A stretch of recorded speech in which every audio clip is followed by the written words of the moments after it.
a dramatic, almost like a spy story. Somebody called it Ludlum on steroids. Just a very lively narrative rendition of people doing something in a plot building, but it's made up of these thousands of data points. And then every so often I stop and I say, okay, what do we have here?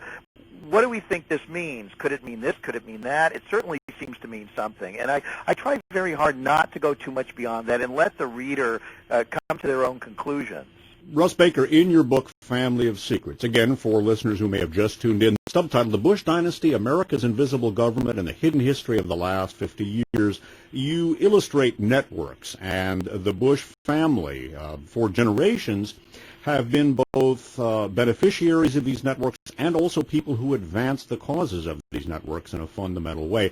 Let's go back to the early part of the last century, Russ, and let's talk about some of the, what C. Wright Mills referred to as the power elite. Let's talk about the Harriman family, let's talk about the Walkers, and let's talk about the Bushes, and how they began to network coming out of the Gilded Age and going into World War I. Tell us a little bit about some of these families.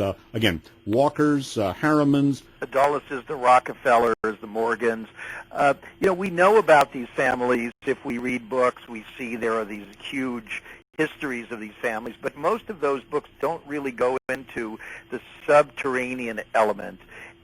But the way you start seeing it is I went back, as I always do when I do this sort of research, and I did a lot of historical digging into, for example, newspaper clippings, and you see who's staying at whose house, who are all together for dinner and sitting at a particular table together in Palm Beach, who are all together at a wedding, who are sitting on the board of directors of a particular bank and a particular charity and so forth, who are intermarrying, who are swapping blocks of stock. And so you start seeing these connections.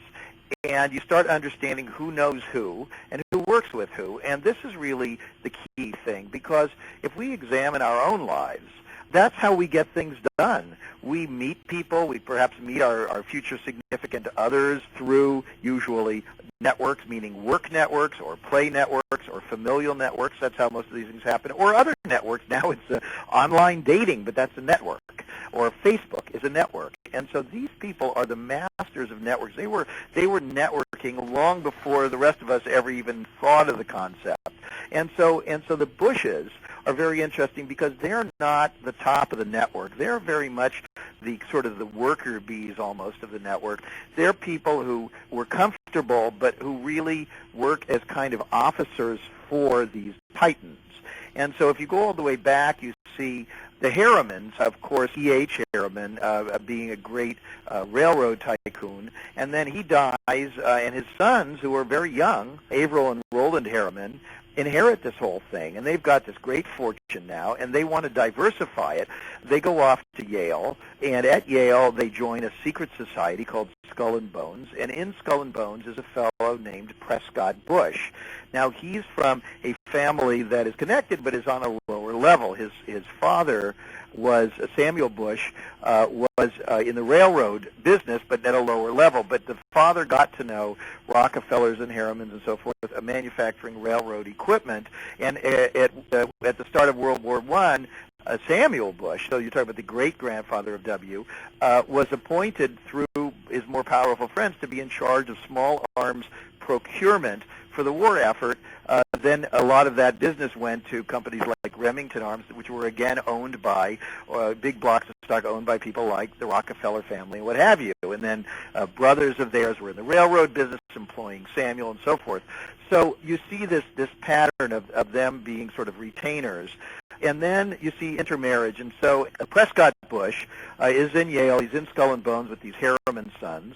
And then they graduate, and he marries, very interesting story there, a whole separate tale. He marries a man named George Herbert Walker, who is one of the largest financiers and bankers and investment bankers and stockbrokers outside of the East Coast, outside of Wall Street. It's located in St. Louis. And this guy is huge. Even though he's almost forgotten today, he was doing business all over the world. So he he marries this guy's daughter, and then his buddies, the Harriman boys, draft George Herbert Walker to move to New York and to take over the running of all of their investments. And so begins this whole new enterprise that eventually becomes the investment banking firm of Brown Brothers Harriman, an outfit with interests all over the world that was, before that company was constituted in its final form, was relying on the U.S. government and the U.S. military very much to protect their assets. The Marines would go into places like Nicaragua and what have you to push out presidents who were not doing their bidding. And so you begin to see the outlines of this sort of interventionist policy in the service of private wealth that controls natural resources all over the world, a situation that continues to the very present moment. There's a famous quote by General Smedley Butler, a Marine general and two-time winner of the Congressional Medal of Honor. And in fact, he was testifying before Congress and testifying about, among other things, his recruitment by some of these power brokers to try to overthrow Franklin Delano Roosevelt. And he said basically he described himself as a highly paid gangster for various corporate interests on Wall Street, and he specifically mentioned Brown Brothers Harriman by name. And Walker is a powerful family. Maybe one of the only things that we see today carrying the Walker name is the Walker Cup. You mentioned that George Herbert Walker was instrumental in bringing the game of golf to the United States, the preferred sport of the power elite. One of the things, by the way, we are interviewing, if you've just joined us, we're interviewing Russ Baker, the author of the remarkable book, Family of Secrets, subtitled The Bush Dynasty, America's Invisible Government, and the Hidden History of the Last 50 Years. And one of the aspects of networking that you illustrate in a very compelling fashion, and that is the relationship between national security matters, political matters, and again, the business. Now, the Harrimans spawned a company which will figure very prominently in the investigation that you have downloaded in Family of Secrets, and that we'll be talking about in future interviews.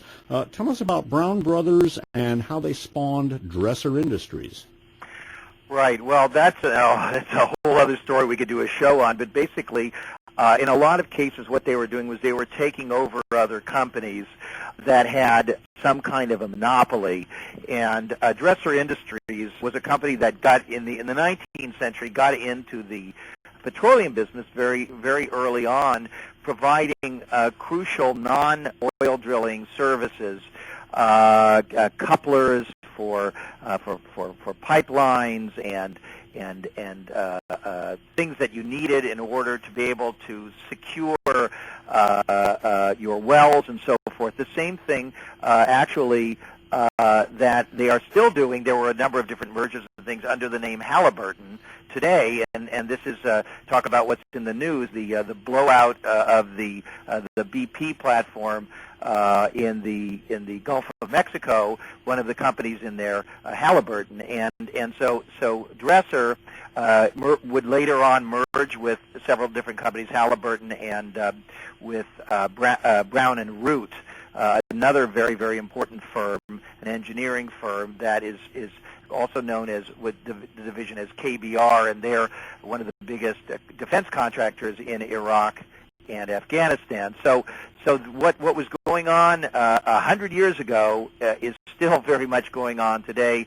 We don't talk about these things, we don't understand them, and unfortunately we in the media tend not to cover them. Dresser Industries was a spin-off, so to speak, and we should note that Prescott Bush went to work for Brown Brothers Harriman. And you mentioned that one of the Harrimans, I think it was E. Roland Harriman, sort of pointed to a fellow and said, Dresser Industries, or Dresser. And that was a fellow who, I don't know if one could actually describe him as the godfather, perhaps not in a strict sense, but maybe in a corporate/generational sense, the professional godfather of George Herbert Walker Bush, and that is a fellow named Henry Neil Mallon. Tell us a little bit about Henry Neil Mallon and Dresser Industries. Right. Well, he was another one of these friends from Yale, and with all of them, by the way, have these sort of murky periods in their resumes where they, in the case of Malin, he purportedly went off for a while climbing in the Alps. They're basically blank spots on their resumes, and then they resurface and suddenly appointed to these important positions. And Malin again, the skull and bones tie. So he comes back from this trip, and he comes in to visit his buddies, the Harrimans and Prescott, and according to this story, they're all sitting around deciding what to do with this Dresser Industries company that they had just bought. When they spotted him, he walked in the door, and immediately, as you point out, Roland said, Dresser,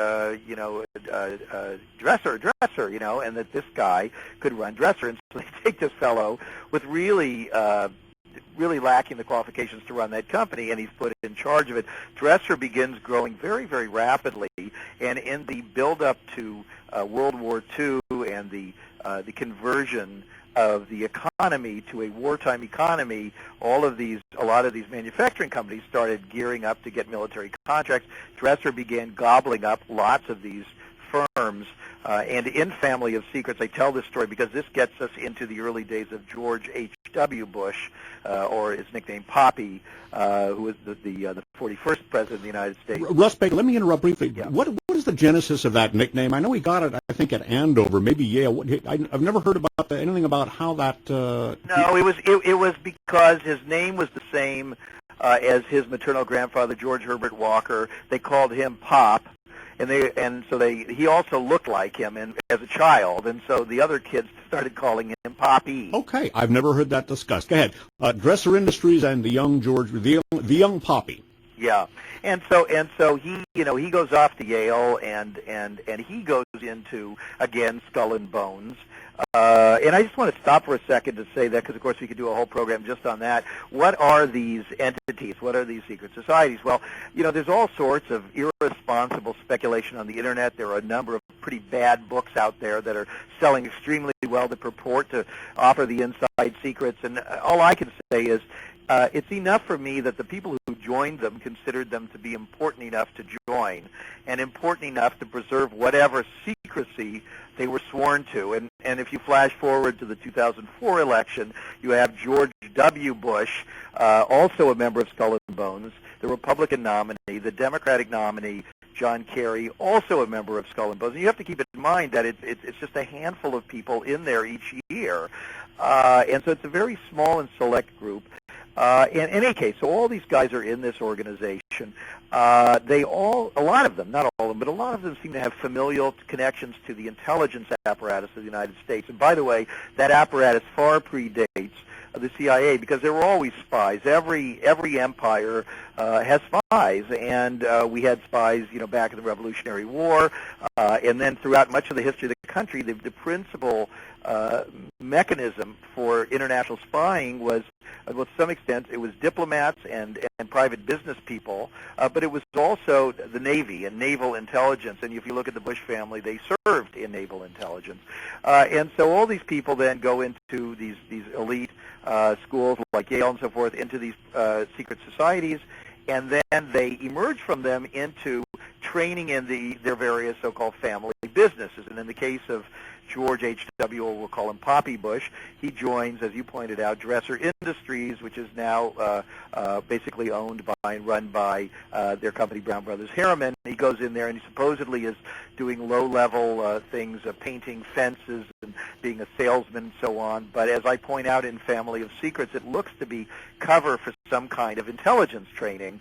And very quickly you see him doing things that suggest that, including shepherding people from the East Bloc who've come out there for a visit. He disappears for periods of time and so forth. And then he starts his own company, a little oil company out in West Texas, a very unimportant little-known company, which miraculously begins to have huge amounts of money being pumped in by figures in Washington, like Mr. Graham, the owner of the Washington Post. And that's a whole other story about the connections between those powerful media families and this intelligence, oil, financial establishment. There's a book that complements yours, and in fact, you in Family of Secrets, Russ Baker, you actually footnoted a couple of times, and I think for people that would like to gain some depth, after they've bought and read Family of Secrets, check out a book called The Old Boys by Burton Hurst, subtitled The American Elite and the Origins of the CIA, because I think it not only illustrates networking, again, not conspiracy theory, but networking to a very fine extent, it also shows how these networks in the intelligence community, one talks about a spy network or an espionage network, how they work in conjunction with powerful corporate elements of the American power elite. Skull and Bones, I want to touch briefly on Skull and Bones. It has been stigmatized in some of the worst ways by the conspiracy milieu. It's just one of a number of power centers that the power elite, as C. Wright Mills call it, use for networking. You also have the supper clubs at Princeton.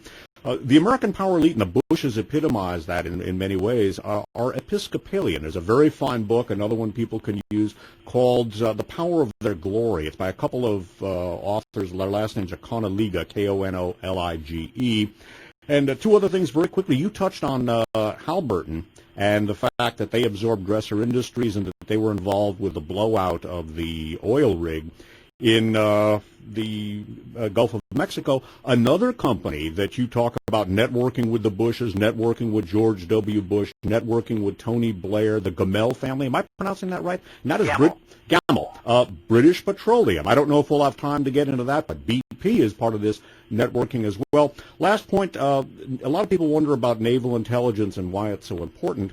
Once upon a time, sail was the main vehicle for not only transportation and shipping, literally, but also communication between continents, and much of the primacy of naval intelligence in the Navy in these matters stems from that.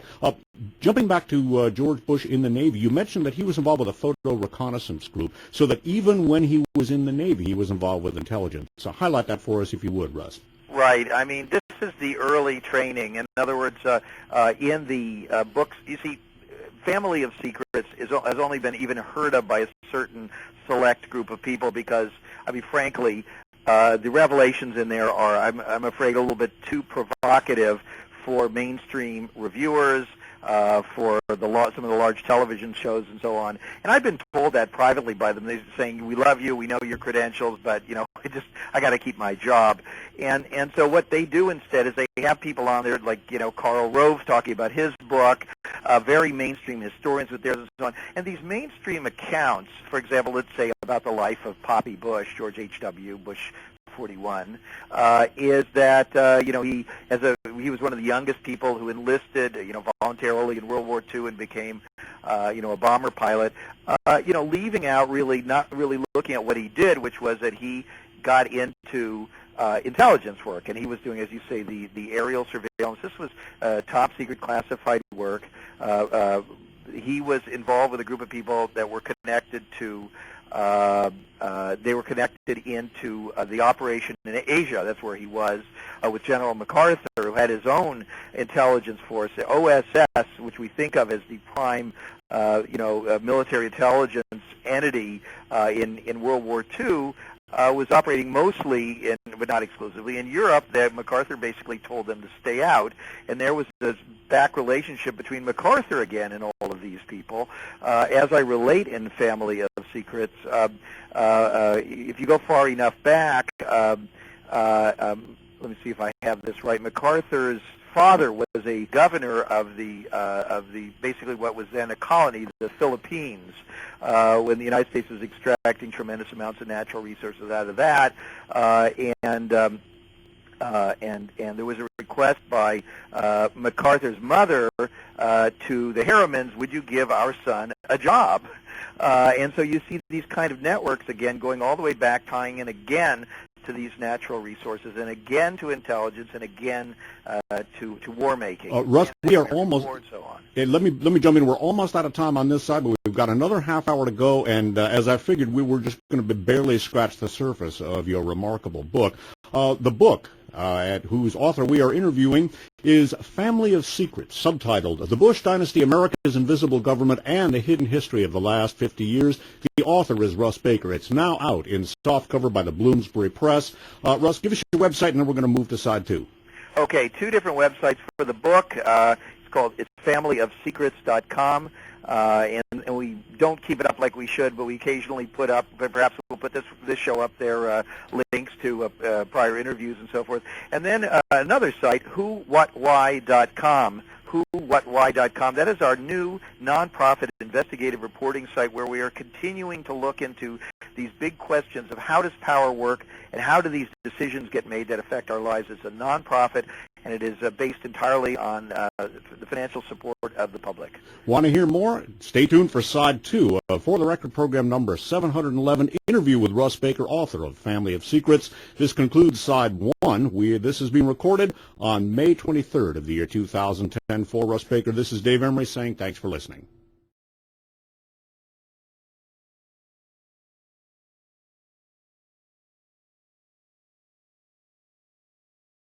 Hello, my name is Dave Emery, and this is Side 2 of For the Record program number 711, interview with Russ Baker, author of Family of Secrets. This program is being recorded on May 23rd of the year 2010. Once again, it is my pleasure and privilege to bring back to our airwaves Russ Baker, the author of Family of Secrets. Russ, welcome back once again to our airwaves. Thanks, Dave.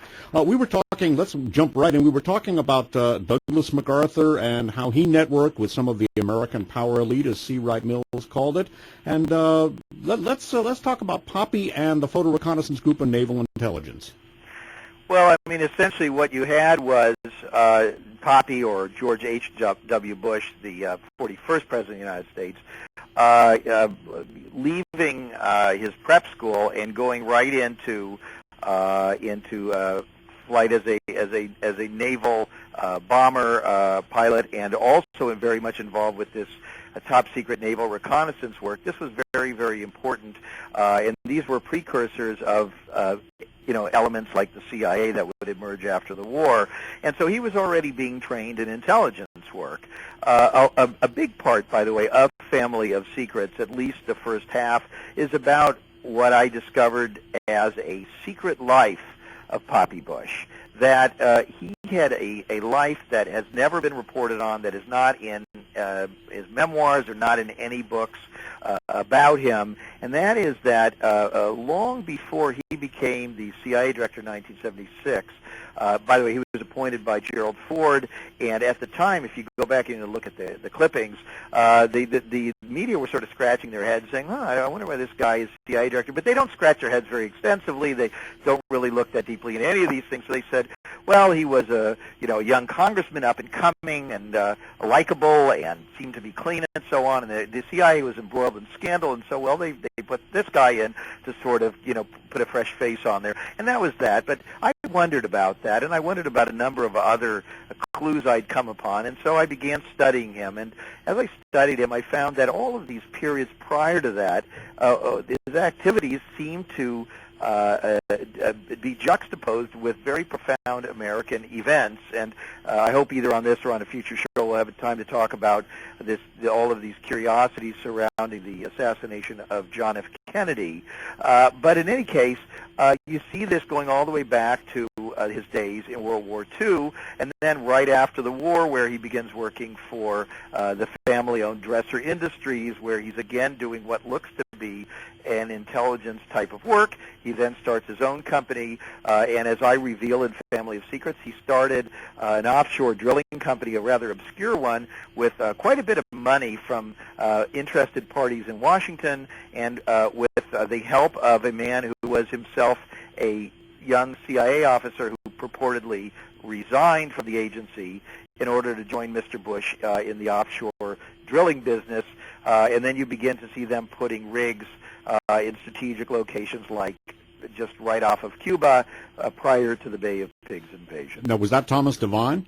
Yes. Okay. Again, an individual, and when you interviewed him, he had some very interesting things to say about your methodology, and not a person I would want to sit down and talk to face-to-face in a mini editorial contribution. More about Zapata Petroleum, and again, the Kennedy assassination is something we can probably, it was what started me on my life's work, looking into the events of 11/22/63 and Watergate, because they're inextricably linked. We can do an entire program, probably 2 or 3, about just the Kennedy assassination. We could do one, I think, just about George de Mohrenschildt, the oil industry, and the deep politics going back to the Russian, the Bolshevik Revolution, the period between the wars, and the deep networking there. But talking about Zapata Petroleum, everywhere, I want to stress that everywhere one looks with Poppy Bush, and it's illustrated very dramatically in Family of Secrets, one finds the hallmarks of intelligence. Zapata Petroleum appears to have been, however much oil they did or did not drill, it appears to have been in many ways an intelligence front. Develop that. Also, there's a name that is prominent in the history of the Bush family and prominent in the history of these power networks, and that is Allen Dulles and the Dulles family. So let's talk about Zapata as an intelligence front, and let's talk about the Dulleses and how they figure in the Bush family narrative. Well, let me again just step back to talk about the general issue and the current relevancy of all of this. We're not talking about ancient history here. We're talking about continuities of power and power relationships, and basically nothing has changed. The Central Intelligence Agency is largely devoted, not exclusively, but it's largely devoted to providing information of use to large corporate and financial interests. It's always been that way. The CIA was actually founded by, let's say the blueprint of the CIA was created by a guy named Robert Lovett. Robert Lovett was, again, Yale, Skull and Bones, a business partner with Prescott Bush in Brown Brothers Harriman. And the first CIA director under Eisenhower, not the first CIA director, there were several who were in there briefly, but the first significant one who had a very, very long tenure was Allen Dulles. Allen Dulles, again, from a family that were connected back into the Bushes. Allen Dulles and his brother John Foster Dulles were attorneys with a prominent white shoe law firm that represented, and therefore they sat on the boards of such companies as United Fruit, Standard Fruit, some of these giant copper mining companies and what have you that were in all of these foreign countries extracting resources very, very cheaply, and also putting considerable effort into putting down domestic uprisings where the locals were complaining, basically, why are these people able to take what is our birthright so cheaply, pay almost nothing for it, pay almost nothing in the way of taxes. This is just totally wrong. And so the Dulleses were very involved with that. If you go back, you find out that Allen Dulles appears to have gotten involved in intelligence back in World War I, and then his uncle was in the Wilson administration, was in his cabinet. And so, again, these families, very, very linked. The Dulleses, actually, you mentioned Episcopalians were Presbyterians, and they came out of another circle which was based at Princeton. So it's another sort of a network, if you will, but they worked very well with the Bushes, and they worked very well with Rockefeller, who was a Baptist. And so you see these different circles. You see the Harvard circle and so forth, and you see other elements. You see Jews and members of all kinds of different religions, Methodists and what have you, Catholics certainly through orders like the Knights of Malta, of which William Casey, later CIA director under Reagan, was a member of that secret order. So all of these entities working together, very much advancing the interests of wealthy American families and powerful corporations in terms of foreign policy. And this was largely the agenda of these intelligence agencies. And, of course, the public never understood this because there was never much scrutiny of it. And, of course, their activities are all secret, and even only a few members of Congress to this day are allowed to even begin to ask any questions. And even they are given a runaround. As you may recall, Nancy Pelosi complained that she felt she had been tricked at where she was giving these briefings on policies tantamount to torture, that she really didn't understand what she was being told, and she really was not being given the whole story, and I think that's probably true. By the way, a couple of elements of nomenclature. Sullivan and Cromwell, of course, is the Dulles law firm, and Allen Dulles' uncle, I believe, was Robert Lansing, Secretary of State under Woodrow Wilson. That's right, yeah. By the way, today, the Sullivan and Cromwell firm is a general counsel for Saudi bin Laden group. We hear about Osama bin Laden as, he's stigmatized in all kinds of ways. He is a member of one of the most powerful families on earth, but that's a subject perhaps for another program or 10.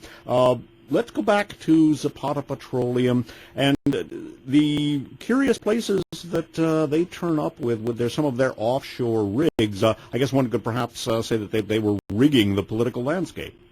Well, what's interesting with there was Zapata Petroleum, a firm started by Poppy Bush with, very interestingly, two brothers named Ledke, who ended up having a company later called Pennzoil, a very, very successful oil company. But the three of them started this company, little tiny company in Midland, Odessa, Texas, West Texas, and then Poppy started this offshoot, Zapata Offshore, and he begins this very curious odyssey, which I describe in some detail in Family of Secrets. I managed to obtain enough documents where I could see him traveling around the world, and I thought, my gosh, this is a tiny, tiny company. They're not making any money. They're actually losing money in most years, and yet he's traveling all over the world. And, you know, they've only got a few rigs. You have to understand the way these companies work. They basically, what they do is they get financing to get a few rigs built or leased or what have you, and then in turn they will lease those rigs to other companies. That's what you see with the blowout in the Gulf of Mexico, where the drilling is for BP, but it's not their rig. Transocean is the firm that owns it. That's right. And then another company is doing the cementing and so forth. And so it's all contracted out. In any case, Zapata Petroleum was really almost nothing as far as a company, and yet here's this man traveling all over the world to many, many places where they didn't seem to be doing any business, places that were landlocked, where there were no offshore drilling opportunities and no clear investment opportunities for them. Very, very mysterious. And so it looks like it's cover for something else. We do see when they put rigs up, they put them in places like off of Cuba prior to the Bay of Pigs invasion. We see them employing Cuban exiles. We see them being hired to put those rigs there on an island that was absolutely crucial in LBJ's highly contested election to the U.S. Senate. Many believe, and this has been widely written about, that LBJ basically stole that election, having some people rig it. And one of the people who there was the issue of stuffing the ballot box was Judge Manuel Bravo. And so after that, you see the Bushes giving him a job in this highly improbable place, in this highly improbable institution. One of the events that you link Poppy Bush to in a big way, and this we could do at least an hour, probably several, on just this aspect of your book, and that is the assassination of President Kennedy. I'd like you to, again, we'll cover most of this in a future program because we're almost halfway through this side, but the George Bush of the CIA, the warning that was sent to the FBI on 11/22/63, and the question that Ted Kennedy asked at the 1988 Democratic Convention about Poppy Bush and the Iran-Contra scandal, where was George? Those 3 points. George Bush of the CIA, Mr. Parrott, and where, in fact, was George H.W. Bush on 11/22/63? Well, that's quite a mouthful, and I developed that material in more than 4 chapters. Right. Of all new material related to the Kennedy assassination in Family of Secrets. So we can only begin to just barely scratch the surface. Sure.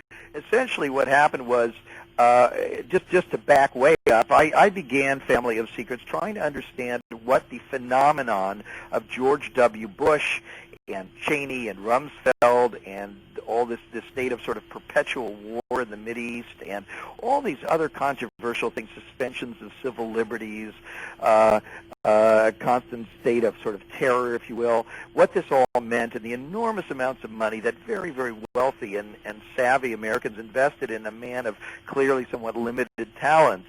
They wanted him there, and I wondered why. And this brought me to this notion of the Bush family as being seen by these extended networks as crucial sort of soldiers on their behalf. W, his father Poppy, the grandfather Prescott, the great-grandfather Samuel, and so on. And that was very revealing to me. And then I began studying the relationship between W and his father, Poppy, because W would never have become president, obviously, if his father had not already been a brand name. Certainly couldn't have made it on his own. And so I began looking at the father, and the more I looked at the father, the more I found this secret history, and I found this explanation that when he was made CIA director in '76 as a neophyte, that was a false story, that he actually was put in as part of an ongoing cover-up of what the CIA had actually been up to, and that was because he himself was CIA prior. And I lay out the evidence for that in Family of Secrets. You pointed out about Zapata offshore and so forth. And so then we have him in all these years in between, in the 1960s, and what's he doing? Well, he's a private oil man, and he's getting involved in Republican Party politics. But I ran across this odd fact, which is how he just avoids talking about the biggest event of the 60s, the biggest event, certainly of 1963, the assassination of John F. Kennedy in Texas. Keep in mind that the elder Bush is a Texan at that point. He is actually running for political office in Texas, a national political office. He's running for the U.S. Senate nomination from Texas, basically opposing the policies of John F. Kennedy. So when I look at his diary, published diaries and memoirs, and I see that he has the most minute events and so on, and we get to November '63, and he just completely skips it altogether. And then I hear that he'd been interviewed and was asked, just in a very benign sense, somebody asked him to recall what happened when Kennedy was shot and how he felt about it. And they asked him, to recall where he was and so on, and he just drew a blank. He could not remember where he was on November 22, 1963. And so that, of course, is such an astonishing thing for somebody who was probably about 40 years old at the time. And so I thought, boy, what is that about? And I began trying to understand that. And this took me, Dave, no kidding, parallel to my other research, 4 or 5 years of digging into the Kennedy assassination as it relates to just where was Poppy. Mm-hmm. And so, I have to say that I am not what you would call a Kennedy assassination buff. Didn't really know a lot about it, didn't have an extensive library on the topic, didn't really have any position on it. One heard that perhaps Oswald had done it, perhaps he had done it alone, perhaps he hadn't, perhaps other people involved. There are a lot of different theories out there. But generally, most professional journalists stay away from the topic because it seems to be a sort of professional quicksand. That's why I went into what I went into at the beginning of the interview. Continue. Yeah, and so I, stayed away from it. I just didn't see any reason to get into it. But now I felt compelled to answer this question. And when I began trying to answer it, I started coming upon bits and pieces of things. And then as I started knowing what I was looking for, it gradually grew and grew and grew until it was a torrent. And at this point, I started calling friends of mine, including a Pulitzer Prize winner at a major American newspaper, and I'd say, come to lunch, I need to talk to you. And I'd say, I'm starting to get alarmed here. I'm starting to find things that are so big and so disturbing. They're way beyond even the things that somebody who's really been, very tough on the system all these years, it's too big for me. And I would show them these things, and I'd say, I think there's a reason that this guy says he can't remember where he is. He cannot say where he was. And I would show them what I had, and they would start getting scared, and they'd say, boy, you better be careful. This is dangerous stuff. And so, I had my nightmares. I had my panic attacks, I guess, but I kept persisting, and I kept looking into this, and I began finding all of these fascinating facts, and you alluded to a few of them. We can only go into them very briefly now, and perhaps more, as you said, on a future program. But basically, you start finding out that there were all these interesting activities on the part of Mr. Bush, on the part of a whole bunch of friends and colleagues and associates of his in the CIA, in Army intelligence, oil industry figures, powerful right-wing businessmen in Dallas. All these people were friends, and they were all connected. They all had a tremendous amount of animosity for John F. Kennedy and for the policies that he was carrying out. And this actually caused me to even rethink John Kennedy himself. Because, I'd heard all of these things. A lot of people described him as, they said he really was no liberal. He was a cold warrior. He was this, he was that. But as I began looking into all these things and studying him carefully, I began to see that actually he was much more of a reformer and a risk-taker than I think a lot of people realize, that both he and his brother were fearlessly and almost recklessly taking on simultaneously many of the major power centers in America. In other words, instead of just taking on, say, one at a time, as Barack Obama is doing, they were taking on everyone. They were angering the military. They were fighting with the CIA. They fired Allen Dulles. They angered Prescott Bush. They were not playing ball with the oil industry. They were not playing ball with large American multinationals, with mines in foreign countries. Civil rights. Civil rights, the steel industry. They were fighting with J. Edgar Hoover and the FBI. Organized crime. And this goes on and on and on. They were going after everybody. I mean, if you look at it, it sort of seems either crazy or just phenomenally courageous, or both. Well, you go into just great length about what Poppy Bush was doing in Dallas, Texas, on November 22nd, 1963, and how he dissembled. Russ Baker, author of Family of Secrets, subtitled "The Bush Dynasty: America's Invisible Government and the Hidden History of the Last 50 Years." We haven't, sadly, got 50 years left to cover this. I think we could probably do it if we could both live long enough and sustain our stamina. We've got less than 8 minutes. What I'd like to do would be, and if we have to take a pass on some of these points, let's do so and table these for future interviews, because we could do an awful lot of interviews, and I'd like to do many interviews in the future as staggered over time. Let's take some bullet points, and perhaps that's an advised term under the circumstances. In his book, The Ends of Power, H.R. Haldeman described the whole Bay of Pigs thing, which is what Nixon didn't want to come out in Watergate, as a code word within the Nixon White House, the Kennedy assassination. Poppy Bush, the intelligence community, and Watergate. What do you have to say about that? Oh, boy. Well, this was another area where despite having covered politics and done investigative reporting on power spheres for several decades, I didn't consider myself very expert on Watergate. And I think a lot of us kind of, if we're old enough, we vaguely remember, and of course, you know, the bad guys, Haldeman, Ehrlichman, Mitchell, and what have you. John Dean is this sort of complex figure, who sort of, kind of turned prosecution witness and blew the whistle on the thing and so on. And, Woodward and Bernstein as the great journalistic heroes who brought down an out-of-control president and so on. And I got into this whole thing for Family of Secrets because now I was on the trail of George H.W. Bush, Poppy Bush, or Bush 41, already had established, to my satisfaction, that he appeared to have involved in covert intelligence activities long before he was named CIA director and when he had a very different titles. Congressman, oilman, diplomat, and so forth. And so I was very interested in him. And then I followed his rise, his own political rise, and I was struck by the fact that Richard Nixon was very much instrumental in that. And I wondered why Richard Nixon went to such lengths to help Poppy Bush. And I discovered, and I think we should table for a future conversation, the backstory, the secret back relationship between the Bush family and their circle and the rise of Richard Nixon, the control of Richard Nixon, how Richard Nixon was basically shaped and dominated by these elite interests throughout his political career until such time as he became President of the United States. And what I reveal in several chapters in Family of Secrets is that Nixon began trying to become independent.